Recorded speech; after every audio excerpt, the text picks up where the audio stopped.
एक होता है जेंट्स, कोई जीन्स की पैंट लेने गए तो पूछेगा लेडीज चाहिए कि जेंट्स। ये तो होगी दो वैरायटी। और एक वैरायटी होती है जो सिला हुआ कपड़ा ना हो, वो ना लेडीज है ना जेंट्स है। जैसे हमारे इंसानों में होता है या तो लेडीज है कोई बच्चा पैदा होता है, या जेंट्स है, या लेडीज और जेंट्स दोनों ही नहीं है, उसको हम क्या कह देते हैं? साई बंदगी सतनाम। बंदी छोड़ सतगुरु कबीर साहिब की जय हो। आज हम जानेंगे एक सत्संग के माध्यम से सतगुरु नितिन साहब जी से कि इस संसार के अंदर गुरु लोगों की कोई कमी नहीं है। आप जहां भी चले जाएं आपको कोई न कोई गुरु वहां पे मिल ही जाता है। हमें इस भवसागर से जो पार करवा दे वो सतगुरु आपको बहुत ही कम मिलेंगे। आजकल जो गुरु लोगों ने धंधा बना रखा है, एक बिजनेस बना रखा है परमात्मा के नाम से, लेकिन हमें सच्चे गुरु की तलाश करनी है। जब तक हमें सच्चा गुरु नहीं मिलेगा तब तक हम इस भवसागर में ऐसे ही भटकते रहेंगे, आते रहेंगे और जाते रहेंगे। सतगुरु ऐसा चाहिए जैसे सूप सुहाए, सार सार तो गही रहे, थोता दे उड़ाए। तीन वैरायटी हो गई, नॉर्मली दो ही होती है, तीसरी तो हुई कभी हुई तो हुई। ऐसे हम चश्मा लेने जाते हैं तो दुकानदार ये पूछता है लेडीज दिखाऊंगी जेंट्स। हम पर्स लेने जाते हैं कि भैया पर्स देना, वो पूछेगा लेडीज दिखाऊंगी जेंट्स, जबकि दोनों में चमड़ा एक ही लगा है, कपड़ा एक ही लगा है, प्लास्टिक एक ही लगी है, लेकिन जेंट्स भी बन गया, लेडीज भी बन गया। इसी पर कृष्ण जी समझा रहे हैं अर्जुन को, हे अर्जुन तू और मैं ये शरीर नहीं है, तो हम क्या हैं?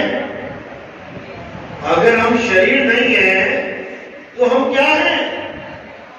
हे अर्जुन तू और मैं और ये जितने भी राजा महाराजा हैं, हम सब आत्मा हैं, आत्मा है, हम शरीर नहीं है।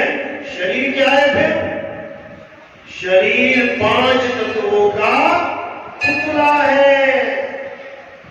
चाहे वो आदमी का शरीर है चाहे औरत का शरीर है, किससे बना है? पांच तत्वों से, आकाश वायु अग्नि जल पृथ्वी। ये हमारी पूरी काया इन पांच तत्वों से बनी है। लेकिन तू और मैं ये पांच तत्व नहीं है। ये पांच तत्व रूपी कपड़े तो हमने धारण किए हैं, जैसे लाल सूट, हरा सूट, पीला सूट, सफेद कपड़े, गुलाबी कपड़े, नीले कपड़े, सबने अलग अलग कपड़े धारण कर लिए। अब कोई कहे मैं तो हरा हूं, मैं तो नीला हूं, मैं तो पीला हूं, तो भैया तुम हरे नीले पीले नहीं हो, तुम्हारे कपड़े हरे नीले पीले हैं। आज लाल पहना है, कल को क्या पता यही पीले पहन के आ जाओ। यानी आज तुम आदमी का चोला पहन के आए हो। क्या कहते हैं? मानुष चोला। मानुष चोला, चोला क्या होता है? चोला यानी कपड़े। तुम मानुष चोला धारण करके आए हो और तुम्हारे घर ही में तुम्हारी माता जी, बहन जी, मौसी जी, नानी जी, ये कौन सा चोला धारण करके आए हैं? ये औरत का चोला। तुम आदमी का चोला, वो औरत का चोला। लेकिन ना तुम चोला हो और ना वो चोला है, ना तुम आदमी हो ना वो औरत है। तो ये आदमी और औरत कौन है? कपड़े। ये कपड़े हैं हमारे, और इन कपड़ों को एक दिन छोड़ के कौन चला जाएगा? हम चले जाएंगे। तो तो जब हम इस कपड़े को छोड़ेंगे तो फिर हम क्या हुए? कपड़ा तो नीचे पड़ा हुआ है, चोला तो नीचे पड़ा है, चोले को छोड़ के अलग हो गया तो मैं क्या हूं? आत्मा हूं। इसी आत्मा के ज्ञान को जान लेना आत्म ज्ञान है। इसीलिए अध्याय 3 17वां श्लोक क्या बोला गीता में? हे अर्जुन, जो अपनी आत्मा में तृप्त हो जाते हैं, जो अपनी आत्मा में लीन हो जाते हैं, जो अपनी आत्मा में संतुष्ट हो जाते हैं, उनके लिए कोई धार्मिक कर्म कर्तव्य लागू ही नहीं होता। उसको सारी उम्र किसी मंदिर में जाने की जरूरत नहीं है। उसको सारी उम्र किसी मंत्र को राम राम श्याम श्याम जपने की जरूरत नहीं है। उसको सारी उम्र कोई पूजा पाठ करने की जरूरत नहीं है। फिर भी वो नास्तिक नहीं कहलाएगा। फिर भी वो नास्तिक नहीं कहलाएगा। क्या कहलाएगा? आत्मज्ञानी। हे अर्जुन, आत्मा ही सत्य है, आत्मा ही सनातन है। जो अपनी आत्मा को जान जाते हैं वही सनातनी है, और जो अपनी आत्मा को नहीं जान पाते वो सनातनी नहीं है। जो मुझे मनुष्य करके पूजते हैं, यानी एक आदमी समझ के कि कृष्ण जी कौन है? एक आदमी। राधा जी कौन है? एक औरत। अगर कोई मुझे आदमी करके पूजता है तो हे अर्जुन, वो मुझे नहीं जानता। वो मेरी पूजा करने के बाद भी मेरी पूजा नहीं कर पाता। चाहता वो यही है कि मैं कृष्ण जी की पूजा करूं, लेकिन वो गलती से मेरे कपड़ों को कृष्ण मान बैठता है, इन शरीरों को कृष्ण मान बैठता है, इस चेहरे को, बाल को, खाल को, हाथ को, पैर को कृष्ण मान बैठता है। वो मुझे जानकर भी नहीं जान सकता, क्योंकि मैं अजन्मा हूं, मैं नित्य हूं। मेरा ना तो कभी जन्म होता है ना कभी मृत्यु होती है। तो क्या है कृष्ण जी? आत्मा है। हे अर्जुन, आत्मा को ना तो कोई शस्त्र काट सकता है, ना अग्नि जला सकती है, ना वायु सुखा सकती है, ना जल भिगो सकता है। ये किसकी महिमा गाई जा रही है? ये भगवान किसकी महिमा गा रहे हैं? ये उसकी महिमा गा रहे हैं जिसका ज्ञान वो तुम्हें देना चाहते थे, तुम्हें आत्मज्ञानी बनाना चाहते थे, लेकिन तुम आत्मज्ञानी नहीं बन पाए। तुम क्या बन गए? कपड़ा ज्ञानी। तुम भगवान को आज तक कपड़ा ही मानते आए हो, शरीर ही मानते आए हो। हनुमान जी, राम जी, कृष्ण जी, लक्ष्मण जी, सारे कपड़े, सब शरीर, तुम कपड़ों की पूजा करते रहे। तुम कभी कृष्ण जी को जान ही नहीं पाए कि कृष्ण जी हैं क्या। इस ज्ञान को जान लेना ही मूल ज्ञान है, मूल ज्ञान है। और जब तक ये ज्ञान आपकी समझ में नहीं आया, तब तक इस 1,84 से, जन्म मरण से कभी मुक्ति होने वाली नहीं है। क्योंकि हम लोग को क्या पाठ पढ़ा दिया गया है कि हिंदू धर्म क्या होता है? जहां देवी देवताओं की पूजा होती है। कौन मेरी बात से सहमत है? हाथ खड़े करो। हिंदू धर्म वो होता है जहां देवी देवताओं की पूजा होती है। सब सहमत हैं? अब देखते हैं कि कृष्ण जी ने क्या बोला था। आपको याद होगा एक बार कृष्ण जी ने पूरा पहाड़ उंगली पे उठा लिया था। किस किस को पता है? हाथ खड़े करो। सबको पता है। किस राक्षस से जंग हो रही थी? राक्षसों को मारते थे ना वो। बकासुर को मारा, पूतना को मारा, इसको मारा, उसको मारा। जब वो पहाड़ उठाया तो कौन से राक्षस के साथ जंग हो रही थी? नाम पता है इसका? इंद्र राक्षस है क्या? इंद्र राक्षस कब से हो गया? देवताओं का राजा। इंद्र देवताओं का राजा है, जिसके लिए आपने हाथ खड़ा किया था कि देवी देवताओं की पूजा करना हिंदू धर्म का कर्तव्य है। क्यों उठाना बड़ा पहाड़? पता है? किसी को नहीं पता, क्योंकि इस कहानी को कोई बताता ही नहीं है। बस इतना बता देते हैं कि पहाड़ उठा लिया है उंगली पे। क्यों उठाया? कारण क्या था? अभी समझाया जाएगा, समझ में आएगा।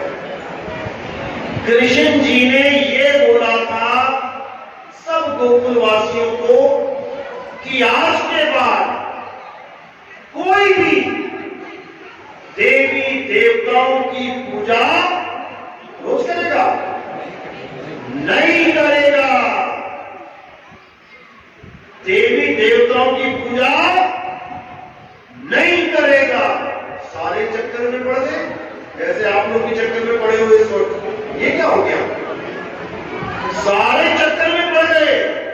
कहते महाराज क्या बात कर रहे हो?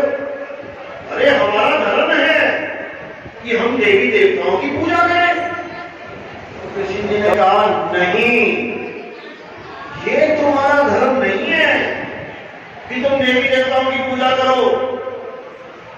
तो सबने कहा महाराज फिर और क्या है हमारा धर्म?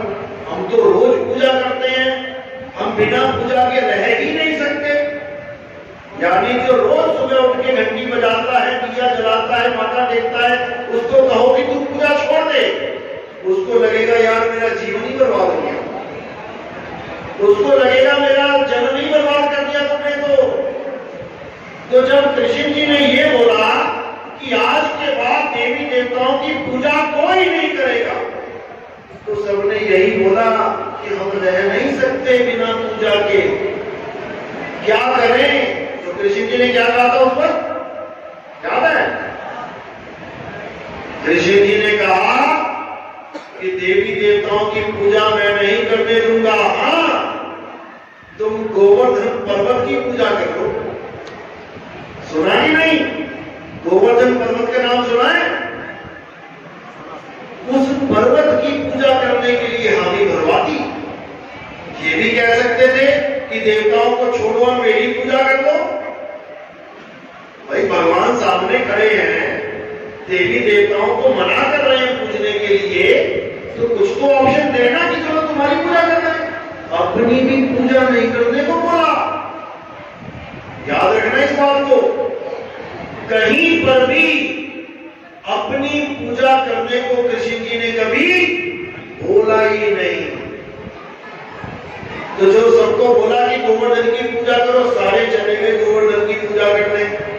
पूजा भी करने लगे और परिक्रमा भी लगाने लगे। आज भी गोवर्धन पर्वत की परिक्रमा लगाई जाती है। जब देवी देवताओं ने देखा कि कृष्ण जी ने तो हमारे खिलाफ कर दिया सबको, तब उन्होंने क्या किया? देवताओं के राजा ने मूसलाधार बारिश कर दी। चारों तरफ पानी पानी, बाढ़ ही बाढ़ कर दिया। यानी हमें मारने के लिए पूरा जोर लगा दिया। तो कृष्ण जी ने क्या किया? फिर उस पर्वत को उठा के उसका छाता बना दिया और सारे गोकुलवासी उस पर्वत के नीचे आ गए। अब कृष्ण जी ने अपना फर्ज निभा दिया कि भाई देवी देवताओं की पूजा नहीं करना, मैं तुम्हें इससे भी ऊंचा ज्ञान देता हूं। कौन सा ज्ञान? आत्म ज्ञान। मैं तुम्हें आत्म ज्ञान देता हूं कि गीता अध्याय 2 पढ़ो, पूरा आत्म ज्ञान भरा पड़ा है, लेकिन हमें और तुम्हें उस आत्म ज्ञान को सुनाया ही नहीं जाता। हमें और तुम्हें केवल देवी देवताओं की पूजा करवाई जाती है। बहुत बड़ा षड्यंत्र है ये, क्योंकि अगर आप आत्मज्ञान को जान गए तो आपकी मुक्ति हो जाएगी। लेकिन कोई ऐसा है जो नहीं चाहता कि आप मुक्त हो जाओ, वो आपको हमेशा बंधन में ही रखना चाहता है, इन शरीरों के बंधन में ही रखना चाहता है, अपनी जय जयकार ही करवाना चाहता है। कौन है वो? क्या नाम है उसका? इस पूरी सृष्टि को किसने बनाया है? आप देखोगे ब्रह्मा जी, विष्णु जी, शंकर जी, पूरी फैमिली के साथ फोटो है इनका, मियां बीवी बच्चे, शंकर पार्वती जी, गणेश जी, पूरी फैमिली है।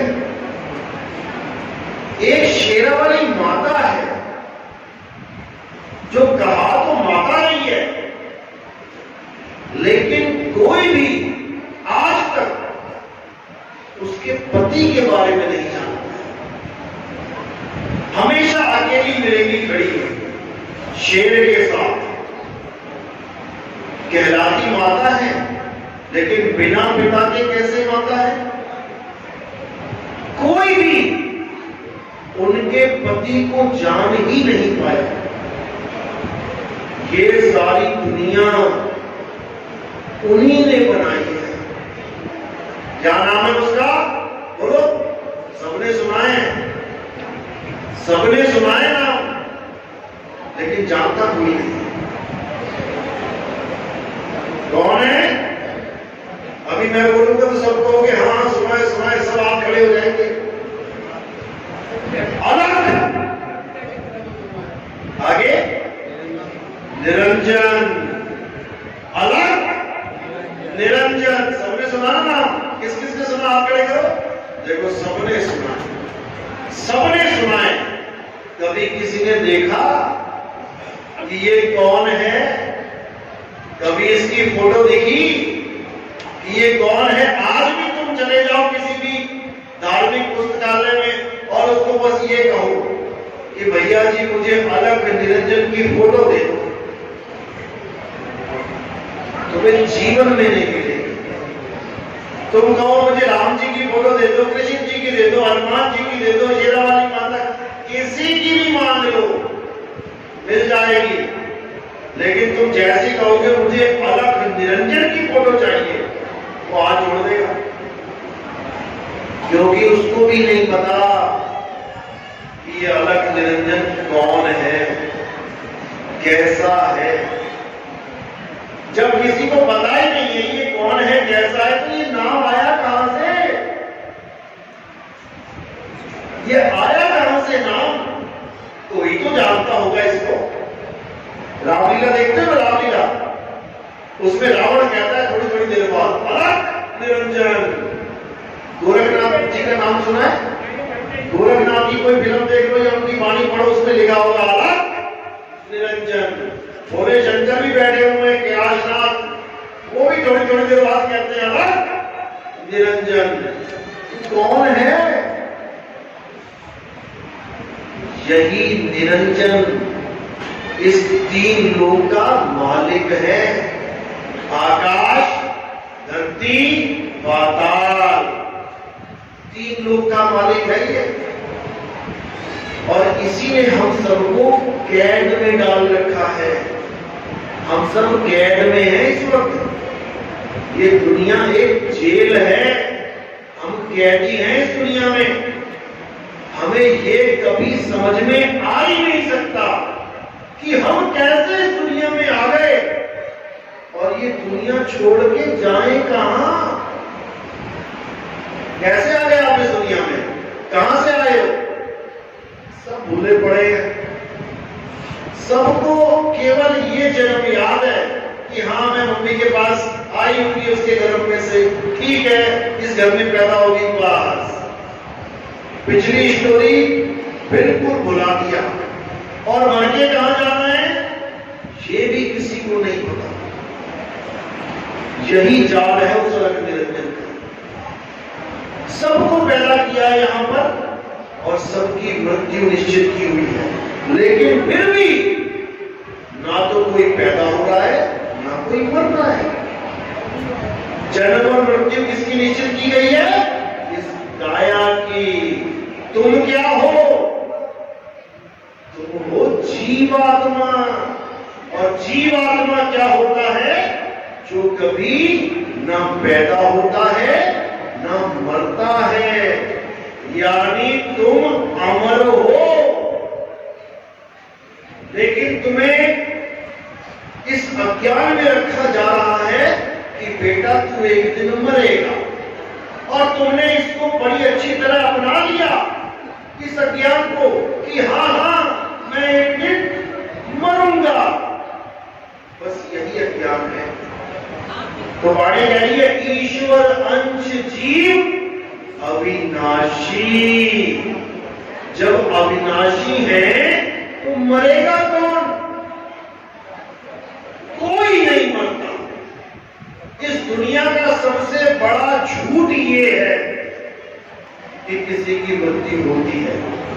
कबीर साहब कहते हैं अरे पानी में पानी मिला और मिला पौन में पौन, और मैं तो से पूछूं पंडिता इनमें मरा कौन? ये पांच तत्वों में मिल गए। मिलने को मरना बुरी नहीं कहते। पांच तत्वों में मिल गए और ये जीव अमर है, तो मरा कौन? कोई मरता ही नहीं है कभी। इसी भ्रम को खत्म करना, अपने आप को पहचानना आत्मज्ञान है। और जिस दिन ये आत्मज्ञान समझ में आ जाता है उस दिन मौत आपकी दासी बन जाती है, पैर दबाती है मौत, क्योंकि अब कोई मरेगा ही नहीं। तो साहिब कहते हैं हम ना मरे मरे को संसारा, हमको मिला जीवन हारा। कि भैया मैं नहीं मरता, ये मरने वाला काम हमारा नहीं है। काया पैदा होती है, काया मरती है, मैं नहीं मरता। जैसे वो नहीं मरते वैसे हम भी नहीं मरते, हमारे माता पिता भी नहीं मरते। इसी को समझना है। किसी की मां मर गई, अब मां मर गई यानी शरीर मर गया। अब 4 बजे मरा, 4 बजे माता निकल गई, 10 बजे तक सब लोग इकट्ठे हो गए। अब क्या बोला जा रहा है? मां हमें छोड़ के चली गई। अरे भाई छोड़ के चली गई, लेडी तो है। इसी को तो माजी करते आ रहे थे आज तक। अब कह रहे छोड़ के चली गई। माजी लेटी तो है, माजी नहीं लेटी है, ये माजी के कपड़े हैं। जैसे बाथरूम में कपड़े खोल के निकल जाए तो कपड़े लटके खूंटी में। अब मैं थोड़ी नहीं लटक गया वहां पे, कपड़े लटके हैं, लेकिन हम कपड़ों को ही अपना अस्तित्व मान के बैठे हैं। इसीलिए आत्मज्ञान नहीं हो पा रहा। अब कृष्ण जी बार बार ये कह रहे हैं कि हे जीव तू पहचान जा अपने आप को। अगर तेरी मृत्यु इस ज्ञान को प्राप्त करने से पहले हो गई यानी शरीर की, तो तू 1,84 में चला जाएगा। अभी तो बढ़िया बढ़िया पंखे चल रहे हैं, रात में सोना होता है, बढ़िया मोटी दीवारें 9-9 इंची की, बढ़िया दरवाजे लगे हैं लकड़ के, उसके बाद कुंडी भी लगी है और उसके बाद ताला भी लगा दिया। पूरी सेफ्टी सिक्योरिटी के साथ आप 6 घंटा 8 घंटा सोते हो। अब बन गए हिरन, अब क्या करोगे?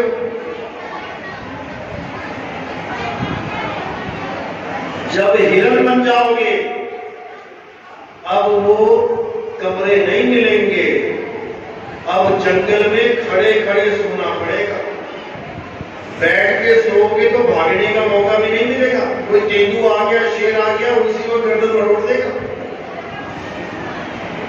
अभी प्यास लगती है, 2000 लीटर की टंकी लगा रखी है, नीचे से टूटी भरोड़ी पानी भर लिया, पी लिया। और जब बढ़ गए हिरण तो शेर दौड़ाएगा 50-60 की स्पीड से, और भागते भागते जब प्यास लगेगी, बच भी गए तो प्यास लगेगी तो कहां जाओगे? पानी पीने तालाब पे। तालाब में भी कोई इंतजार कर रहा है, बेटा आ तो सही, बूंदी डाल तो सही। यानी एक घूंट पानी के लिए आपको जान की बाजी लगानी पड़ेगी। तो इस इंसानी चूल्हे में इतनी सहूलत है कि आप राजाओं की तरह जी रहे हो, भले आप गरीब हो, चैन की नींद तो ले रहे हो। और एक बार 84 में चले गए तो हालत खराब हो जाएगी। पूरी गीता में यही समझा रखा है कि जब तक तुम्हें आत्मज्ञान नहीं हो गया, तुम्हारा 84 का बंधन टूटने वाला नहीं है।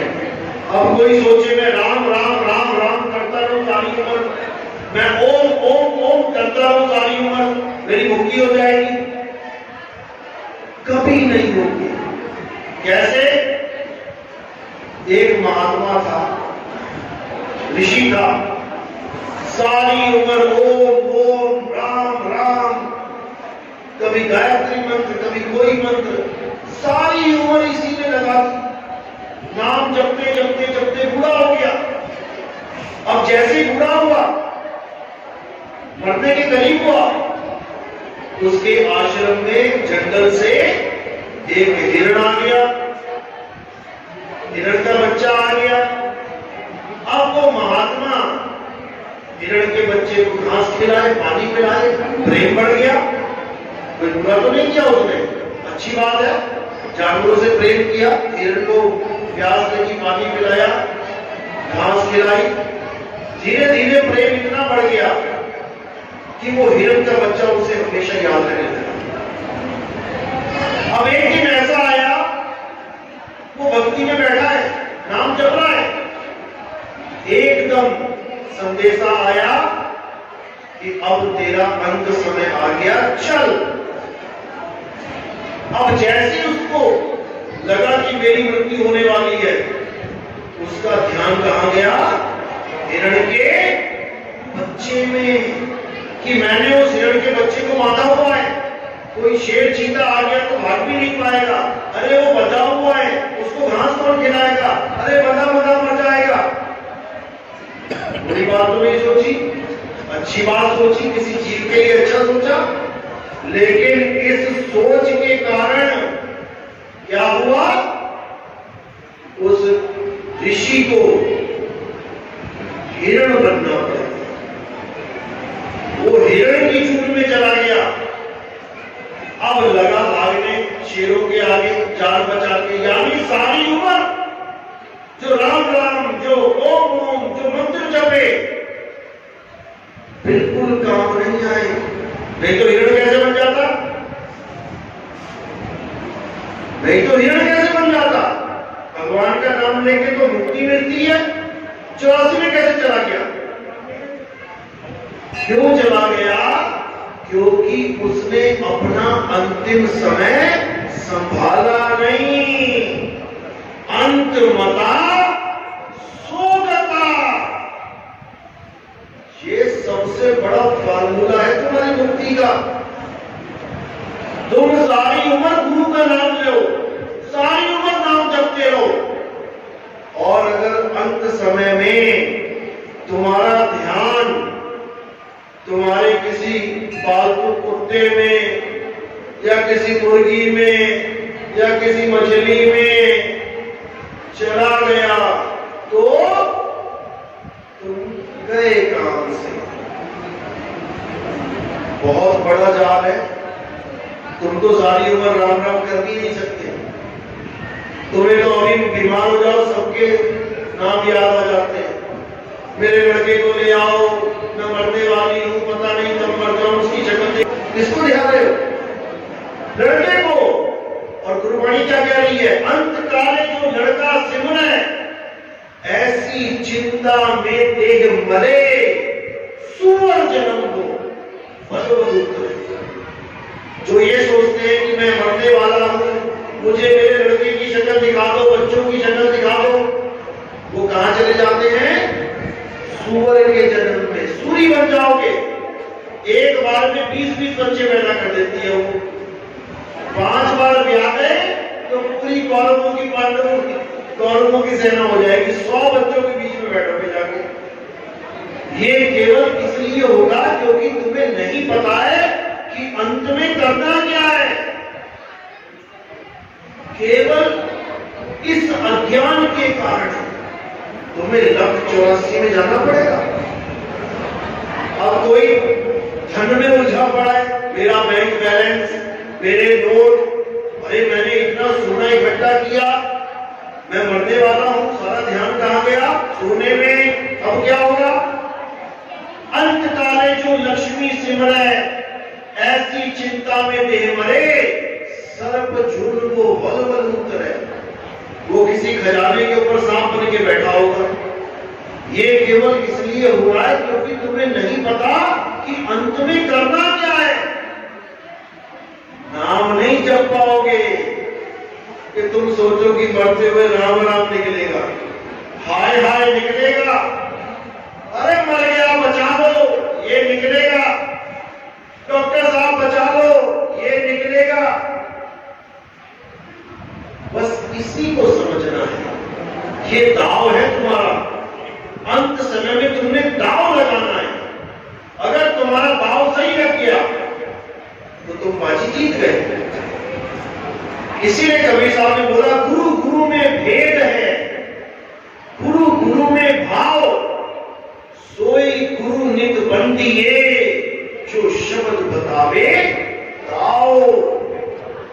जब तुम्हारी मृत्यु तुम्हारे सामने खड़ी होगी, उस वक्त तुमने क्या करना है, इसको कहते हैं आत्मज्ञान। क्योंकि अगर तुमने अपनी आत्मा के अलावा किसी और का स्मरण कर लिया तो क्या बोला कृष्ण जी ने? हे अर्जुन, इस दुनिया में 2 प्रकार के तत्व हैं। एक असत तत्व यानी ये शरीर, ये संसार, और एक सत्य तत्व। वो क्या है? आत्मा। हे अर्जुन, जो लोग अंत समय में अपनी आत्मा में लीन रहते हैं, वो कभी किसी मां के गर्भ में नहीं जाते। कोई भी मां, ये नहीं केवल औरत। अभी तुम इंसान इसलिए हो क्योंकि तुम्हें एक औरत का गर्भ मिल गया रहने के लिए। अगर किसी कुतिया का मिल जाता, किसी गदही का मिल जाता, किसी हथनी का मिल जाता, तो तुम भी 4 टांगे लेके निकल आते। अभी तुम्हारी 2 टांगे इसलिए हैं क्योंकि तुम्हारी माता की 2 टांगे हैं, तुम्हारे पिताजी की 2 टांगे हैं। और अगर गलती से किसी जानवर के गर्भ में चले गए तो जैसा वो जानवर है वैसे ही बन के निकल आओगे। अब भुगतो 84। इसलिए अंत समय में क्या करना है, इसका ज्ञान देने वाले को सतगुरु कहते हैं, और नाम जपवाने वाले को सतगुरु नहीं कहते। वो केवल तुम्हें परमात्मा के रास्ते पे चलाने के लिए सहायक हो सकता है कि कुछ नहीं से अच्छा राम राम करो, श्याम श्याम करो, वाहिगुरु वाहिगुरु करो, लेकिन मुक्तिदायक नहीं हो सकता। मुक्ति तब मिलेगी जब तुम अपने आत्मा को जानो। इसलिए क्या बोला? अध्याय 4 34वां श्लोक, हे अर्जुन, जिस आत्मा का मैं तुम्हें ज्ञान समझा रहा हूं, सुना रहा हूं, उस आत्मा को पाने के लिए तुम ऐसे गुरु की शरण में जाओ जिसने आत्मा को जान लिया है, जिसने खुद आत्मा को जान लिया है, वो तुम्हें भी आत्म ज्ञान दे देगा। एक बार आत्म ज्ञान हो जाने पर तुम कभी अज्ञान को प्राप्त नहीं होगे। यानी तुमने एक बार जान लिया कि मैं ना आदमी ना औरत, मैं आत्मा हूं, तो सोचो फिर कौन से आदमी और औरत को तुम भगवान मानोगे? फिर तो सारे आदमी और औरत शरीर ही हैं। तुम भी आत्मा, शिव जी भी आत्मा, राम जी भी आत्मा, हनुमान जी भी आत्मा, कबीर जी भी आत्मा, नानक जी भी आत्मा, हम सब आत्मा। इसी को बोला घट घट मेरा साइया, सुनी सेज ना कोय, और बलिहारी वा घट की, जिस घट पर घट होए। यानी एक भी ऐसा इंसान नहीं है, जीव नहीं है, जहां पे आत्मा विराजमान नहीं है। उसी आत्मा को जानना है, वही है भक्ति। बाकी जितना भी कुछ है वो छोटी क्लासें हैं। जैसे बच्चे को स्कूल में भर्ती करवाते हैं, पहली क्लास में क्या मिलता है उसको? फुटबॉल पड़ी है, वॉलीबॉल पड़ी है, खिलौने पड़े हैं, हाथी घोड़े पड़े हैं। ये बच्चों की क्लास में होता है, क्रच कहते हैं उसको। आंगनबाड़ी, आंगनबाड़ी में खिलौने होते हैं, बच्चा खेलता है उससे, लेकिन क्या सारी उम्र खेलेगा? बिल्कुल नहीं। ये तो उसको एक ट्रैक दिया जा रहा है कि वो 6 घंटा अपने घर से अलग रहना सीखे, क्योंकि जब वो बड़ा होगा तो उसको 6-6, 8-8 घंटा स्कूल में आके पढ़ाई करनी है। इसलिए उसको घर से दूर उसका मन लगा रहे, इसलिए खिलौने दे दिए। लेकिन खिलौने असलियत नहीं है, असलियत है पढ़ाई। इसी प्रकार जब तक परमात्मा नहीं मिल रहा है, हमें भी खिलौने दे दिए, छोटे छोटे खिलौने। ये कबीर जी की मूर्ति, ये रविदास जी की मूर्ति, ये इनकी मूर्ति, ये उनकी मूर्ति, छोटे छोटे खिलौने दे दिए। हम खेल रहे हैं चिंता के साथ, लेकिन क्या वो मूर्ति भगवान है? कभी नहीं। कबीर साहब क्या कहते हैं? पाथर पूजे तो हरि मिले, तो मैं पूजूं पहाड़। तो पत्थर पूछ के हरि मिल जाए तो मैं छोटा क्यों पूजूं? मैं बड़ा वाला पूजूंगा, बड़ा हरि मिलेगा। और उससे ये चाकी भरी जो पीस खाए संसार। अगर पत्थर ही पूजना है तो कृष्ण जी ने तो कह दिया था कि गोवर्धन पूज लो। कबीर साहब कह रहे हैं चक्की पूज लो। अब इसका मतलब ये नहीं कि चक्की की अगरबत्ती करने लग जाना, कि कबीर साहब ने कहा है कि चक्की की अगरबत्ती करो। नहीं, ये ज्ञान समझाया जा रहा है कि चक्की में दाने पिस के रोटी बनती है, रोटी से तुम्हारी आंखें खुलती हैं, तुम्हारा पेट भरता है। इसलिए वो पत्थर तुम्हारे काम आ रहा है, लेकिन भगवान रूपी पत्थर तुम्हारे काम नहीं आ रहा। कोई भगवानों से बैर थोड़ी नहीं है कबीर साहब का। वो ये कह रहे हैं भगवान से प्रेम करो, लेकिन पत्थर से प्रेम मत करना। पत्थर से प्रेम वो करेगा जिसको भगवान का एड्रेस नहीं पता, वो प्रेम करेगा। जिसको भगवान के बारे में पता है वो कैसे मिलेगा? उसको पत्थर से कोई मतलब ही नहीं है। तो परमात्मा का एड्रेस कबीर साहब ने कहां बताया? कबीर साहब कह रहे हैं आत्म में परमात्म दर्शे, परमात्म में छाई, छाई में परछाई दर्शे, लखे कबीरा साई।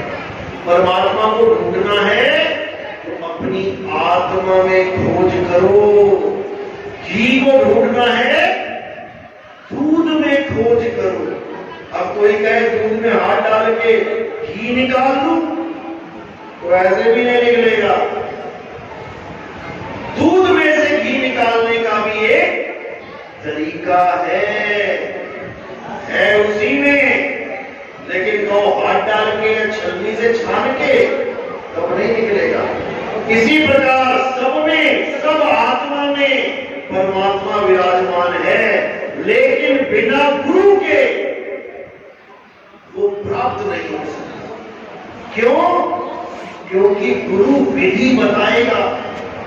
जब तक विधि नहीं समझ में आई वो प्रकट हो ही नहीं सकता। इसीलिए बोला बलिहारी, बलिहारी वा खटकी जिस घट प्रकट होए। तो ये आत्मज्ञान है। आत्मज्ञान प्राप्त करने के बाद इस काया से मोह भंग हो जाता है। इस काया से मोह भंग हो जाता है। समझ में आ जाता है कि ये काया मुझे छोड़नी है। पहले समझ में आया था कि मुझे एक दिन मरना है। अब समझ में आ गया कि एक दिन मैंने काया छोड़नी है। जमीन आसमान का अंतर है दोनों में। एक ज्ञान कह रहा है कि तुम मर ही जाओगे, वहां पर डर पैदा होता है, अरे मैं मर जाऊंगा। और एक ज्ञान कह रहा है कि काया को छोड़ दो, वहां पर तुम एक जुगत लगाओगे, जुगत लगाओगे, तरीका अपनाओगे जो गुरु तुम्हें बताएगा। क्योंकि काया सबको छोड़नी पड़ेगी। काया को छोड़ने के क्या तरीके हैं? 9 दरवाजे खुले पड़े हैं और इस काया में से सबको उन 9 दरवाजों में से निकलना पड़ेगा। कौन से 9 दरवाजे हैं? 2 कान के छेद, 2 आंख के छेद, 2 नाक के छेद, 6 हो गए, मुंह का छेद 7 और लिंग गुदा, लैट्रिन बाथरूम करते हैं। ये 9 दरवाजे आपके बाहर निकलने के रास्ते हैं। अंत समय आता है, या तो किसी की लैट्रिन निकल जाएगी, पैखाना निकल जाएगा, या किसी का पेशाब निकल जाएगा, या किसी की जीभ बाहर आ जाएगी, या किसी के नाक से कान से ब्लड आ जाएगा, या किसी की आंखें अंडे की तरह बाहर आ जाएंगी। यही 9 दरवाजे हैं। सबको ऐसे निकलना पड़ेगा। कबीर साहब कह रहे हैं 9 दरवाजे संसार सब, 10वें योगी साध। अब एक 10वां दरवाजा भी है। वहां से कौन निकलता है? केवल योगी निकलेगा। लेकिन 10वें दरवाजे से निकलने पर भी मुक्ति नहीं मिलेगी। 9 दरवाजे संसार सब, 10वें योगी साध। एकादश खिड़की बनी और कोई जाने संत सुजा। अब ये 11वीं खिड़की जो है, अगर इसका भेद तुम्हें पता लग गया तो तुम उसमें समा जाओगे और वापस कभी इस जन्म मरण में आना ही नहीं पड़ेगा। किसी मां के गर्भ में जाना ही नहीं पड़ेगा। क्योंकि अभी जिस मां को तुम अपनी मां समझ बैठे हो, तुम्हारे पैदा होने से पहले तुम्हें पता नहीं था कि मेरी मां कौन सी होने वाली है। मेरी मां हिंदू है, मुसलमान है, सिख है, ईसाई, नहीं पता था। मेरी मां हिंदी बोलेगी, नेपाली बोलेगी, चाइनीज बोलेगी, अंग्रेजी बोलेगी, उर्दू बोलेगी, ये भी नहीं पता था। जैसी मां मिली वैसा ही अपना लिया। गोरी मिली तब भी मेरी मां, काली मिली तब भी मेरी मां। जिसको तुम मां समझ बैठे हो वो मां है ही नहीं। वो क्या है? मांस, बाल, खाल, खून, हड्डी, मज्जा। इसमें से मां कौन है? क्या हड्डी तुम्हारी मां है? क्या खून तुम्हारी मां है? क्या चमड़ी तुम्हारी मां है? क्या बाल तुम्हारी मां है? क्या खाल तुम्हारी माँ है? हमारी माँ कोई है ही नहीं। हमने इस काया को माँ मान लिया। काया क्या बताया था मैंने पहले? काया क्या है? कपड़े। तुमने कपड़ों को माँ मान लिया। तुम्हारी कोई माँ और बाप है ही नहीं, क्योंकि तुम तो अविनाशी हो। जब तुम अविनाशी हो तो तुम्हें पैदा कौन करेगा और तुम्हें मारेगा कौन? बहुत अच्छी तरह समझना। तुम अविनाशी हो। अविनाशी को ना तो कोई पैदा कर सकता है ना कोई मार सकता है। तो फिर तुम्हारे माँ बाप कहां से आ गए? माँ बाप हैं इस शरीर के, तुम्हारे नहीं, तुम्हारे नहीं। बुल्ले शाह ने उस वक्त बोला था जब सब कहते थे हम आदम की औलादे हैं। हमें आदमी क्यों कहा जाता है? कहते ना 4 आदमी इधर आ जाओ। आदमी नाम कहां से पड़ा? जो ये मानते हैं कि हम आदम के बच्चे हैं। आदम और हव्वा, पहला आदमी और पहली औरत बताए गए। अब मनुष्य कहते हैं मनुष्य, मनुष्य नाम कहां से पड़ा? जो ये मानते हैं कि हम मनु की संतानें हैं, वो मनुष्य कहला रहे हैं। तो उस वक्त ये प्रचलित में था कि हम सब आदम की औलादे हैं। लेकिन बुल्ले शाह ने मुस्लिम होते हुए क्या बाणी बोली? बुल्ला की जाना मैं कौन? तो कहते ना मैं आदम हव्वा जाया, ना मैं अपना नाम कराया। मैं आदम और हव्वा की औलाद नहीं हूं, क्योंकि मैं अविनाशी आत्मा हूं। मुझे कोई पैदा नहीं कर सकता। उनको जब आत्म ज्ञान हुआ तो उन्होंने इसका खुलासा कर दिया। इसी प्रकार जितने भी संत महात्मा यहाँ पर आते हैं वो यही समझाते हैं कि तुम अविनाशी आत्मा हो, अपने आप को जानो, और जब अंत समय आए तो इस चोले को उतार के अपने स्वरूप में आ जाओ। तब तुम्हारा जन्म और मरण सदा सदा के लिए खत्म हो जाएगा। इसके अलावा कोई रास्ता नहीं है। जितना मर्जी कोई जोर लगा दो। तो इसी को आत्मज्ञान कहते हैं। इसी ज्ञान के लिए कबीर साहब, नानक साहब, रविदास जी महाराज जगत जगत में, गली गली में घूमते रहे दुनिया को समझाने के लिए। लेकिन ये दुनिया मोटी मोटी समझ नहीं पाई। उठा के उन्हीं की शरीरों की पूजा करने लगे। जो तुम्हें ये समझाते रहे कि तुम शरीर नहीं हो, हम शरीर नहीं है, हम आत्मा है, ये नहीं समझ में आया। उनके जाने के बाद उनके शरीर जैसी मूर्तियां बनाकर उसको पूजने लग गए। कितना बड़ा ज्ञान है हमारे पास। जो ये कह रहा है कि हम शरीर नहीं है, हमने उसको शरीर तो बनाया बनाया, शरीर से भी नीचे पत्थर में उसको मान के पूजने लगे। चाहिए था आत्मज्ञान और पकड़ा दिया पत्थर ज्ञान। अब कई लोग कहते हैं कि जी पत्थर में भगवान होता है, प्राण प्रतिष्ठा कर देते हैं। प्राण प्रतिष्ठा हो रही है। अब जो प्राण प्रतिष्ठा कर रहा है मंत्रों के द्वारा, उसको कोई एक ये बात कर दे कि भैया जब तुम्हारे यहाँ लड़का मर जाता है, लड़की मर जाती है, माता पिता मर जाते हैं, तो तुम प्राण प्रतिष्ठा क्यों नहीं कर पाते हो? उनके पास तो लीवर भी है, किडनी भी है, फेफड़े भी हैं, सब कुछ है। अरे मारो 2 मंत्र, प्राण डाल दो उसमें प्राण प्रतिष्ठा नहीं कर पाएंगे। लेकिन पत्थर में कहते हैं हमने प्राण डाल दिया। और कब तक रहेगा वो प्राण?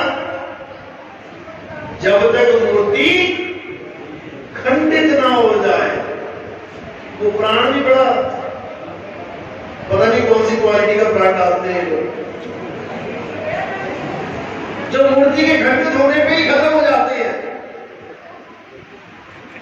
एक मूर्ति है कबीर साहब की, उनकी टोपी है लंबी सी, देखिए अभी आप कोई सामान लेके जा रहा था बाल्टी बाल्टी, उस टोपी पे बाल्टी लग गई और वो थोड़ा सा टुकड़ा टूट के गिर गया। अब वो कहते मूर्ति घंटे टूटे भैया, अब उसको उठा के कहां रख दिया? पीपल के नीचे या किसी नदी में या किसी नाले के आसपास। अब उनको पूछे भैया खंडित तो टोपी हुई थी, खंडित तो टोपी हुई थी, तूने कबीर साहब को उठा के बाहर रख दिया। हमारे घर में बच्चे की उंगली कट जाए, उंगली छोड़ो हाथ कट जाए, क्या तुम बच्चे को घर से बाहर निकाल दोगे? तुम बच्चे को घर से बाहर नहीं निकाल पाए, लेकिन तुमने भगवान को उनके घर से बाहर निकाल दिया। वाह भाई वाह, कमाल कर दी।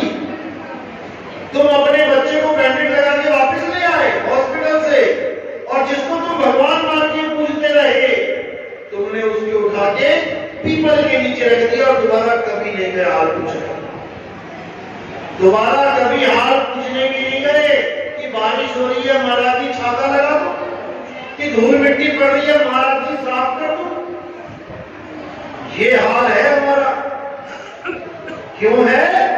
आत्म ज्ञान बिना नर भटके, कभी काबा कभी काशी। केवल आत्म ज्ञान की कमी के कारण ये सारा पखंडवा चल रहा है। आत्मज्ञानी बनना है। आत्मज्ञान का मतलब क्या होता है? मुझे मेरा ज्ञान हो जाए। जैसे आत्मकथा का मतलब होता है मैं अपनी कथा लिखूं, किसी और की नहीं। आत्महत्या का मतलब होता है मैं खुद की हत्या करूं, किसी और की नहीं। आत्मरक्षा का मतलब होता है मैं खुद की रक्षा करूं, किसी और की नहीं। आत्म कल्याण का मतलब होता है मैं खुद का कल्याण करूं, किसी और का नहीं।